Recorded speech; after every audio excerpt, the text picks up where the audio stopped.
월요일에서 목요일까지 매일 40분간 7시 대구 경북 뉴스를 전해드린 지 오늘로 1년이 됐습니다. 지난 1년의 평가와 앞으로의 과제에 대해서 전문가와 함께 이야기 나눠보겠습니다. 대구 경북 언론학회장이신 계명대 구교태 교수 나오셨습니다. 교수님 안녕하십니까? 어서 오십시오. KBS에서 지역의 뉴스를 중심으로 총국 단위로 편성한 게 이번이 처음인데요. 전반적으로 어떻게 평가하십니까? 네, 그동안 KBS 뉴스 편성에서 지역 뉴스가 양적, 질적으로 소홀히 다뤄졌던 부분이 있었습니다. 과거 본사 중심의 메인 뉴스를 보면 전국 뉴스가 주를 이루고 지역 방송이 지역 뉴스가 10분 정도 보도가 되었었죠. 이젠 지역 뉴스를 단독으로 해서 45분간 집중 편성했기 때문에 저는 뉴스의 지방 분권이 비로소 시작되었다라고 이렇게 생각합니다. 방송법에서도 방송은 지역사회의 균형 있는 발전에 이바지해야 한다라는 그러한 선언적 규정이 있습니다. KBS 대구 총국에서 기사의 자율권을 확대해서 뉴스의 지역성을 높여주었다 이렇게 평가합니다. 네, 매일 40분 동안 지역 뉴스를 방송하면서 지역 사회에 끼친 영향도 상당할 것 같은데요. 어떤 것들이 있었습니까? 네, KBS 뉴스 7로 인해서 이제 지역 현안들을 긴 호흡으로 다룰 수 있는 시간이 확보되었습니다. 앞으로 우리 시청자들이 지역의 다양한 이슈들을 접할 기회가 늘어나겠죠. 지역에 대한 정보가 늘어나고 논의가 활발해지면 사회에 대한 관심과 참여도 더불어 늘어날 것입니다. 그러면 우리 사회가 더 역동적이고 더 참여적인 사회로 변할 것입니다.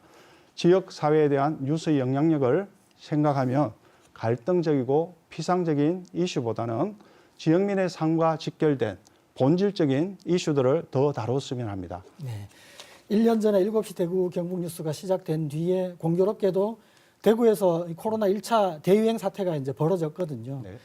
그래서 저희들도 그동안 이제 방역 전문가 또 책임자들을 모시고 관련 뉴스를 집중적으로 보도해 드렸는데 이 코로나 재난 상황에서 7시 대구 경북 뉴스가 어떤 역할을 했다고 보십니까? 네. 코로나 발발 후 이 프로그램에서도 신속하고 집중적으로 관련 뉴스들을 편성 보도했는데요. 이는 재난방송 주간 기관으로서 매우 적절한 모습이었다 생각을 합니다. 네. 혼란스러운 상황에서 우리 시민들이 관련 이슈들을 정확히 이해하고 또 슬기롭게 대처하는 데 큰 힘이 되었습니다. 앞으로는 수치에 집착하는 보도보다는 구체적인 사례들을 더 제시하고 과학적 분석과 전망도 늘렸으면 좋겠습니다. 또한 코로나 극복을 위한 의료진과 시도민의 그러한 노력을 더 다루었으면 합니다. 이러한 뉴스가 지역민들이 성숙한 시민의식을 확인하고 일심 합심 단결해서 이 어려운 난관을 극복하는 데 큰 힘이 될 것입니다. 네, 7시 대구 경북 뉴스에서는요. 뉴스뿐만 아니라 다양한 요일 코너도 저희가 진행하고 있습니다. 내용과 구성적인 측면에서 어떻게 보셨습니까? 네, 요일마다 개성 있는 코너들이 많은데요. 컬러풀 도시탐험 그리고 문화 공감 코너에서의 독특한 그 영상 뉴스들은 딱딱한 뉴스의 이미지를 과감히 탈피한 좋은 시도였다라고 생각합니다. 앞으로 이러한 뉴스는 젊은 시청자들에게도 어필할 것으로 보여집니다. 또한 현안 진단, 집중 인터뷰, 주간 정치 코너를 통해서 뉴스의 심층성도 어느 정도 강화되었다라고 생각을 합니다.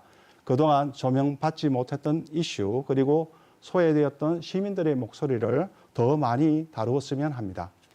긍정적인 부분들을 많이 말씀해 주셨는데 교수님 보시기에는 아무래도 개선해야 할 부분도 많겠지요. 어떤 것들이 있을까요? 네, 먼저 정보를 지역의 관점에서 해석하는 뉴스 제작을 확대해야 합니다. 예를 들어서 미 대통령 취임식 관련 뉴스라도 새로운 정부의 경제정책과 관련된 지역의 기업이나 산업을 조명한다 그러면 그것은 KBS 대구 총국의 뉴스가 되는 것이고 지역 사회에도 더 큰 의미로 다가올 것입니다. 그리고 보다 심층적인 취재 활동이 필요합니다. 단순히 정보원의 이야기를 전하기보다는 검증하는 그러한 과정들이 필요합니다. 최근 보도된 공공배달앱 출시 지원과 관련된 뉴스를 보면 출시 지연의 이유가 예산과 경험의 부족이라는 시 관계자의 언급이 있었는데요. 하지만 이미 다른 지역에서 관련 앱들이 출시했다는 그러한 소식을 접하면 납득하기 어려운 부분입니다. 그래서 날카로운 질문과 추가적인 검증이 필요합니다. 앞으로 팩트 체크를 강화해야 합니다. 네.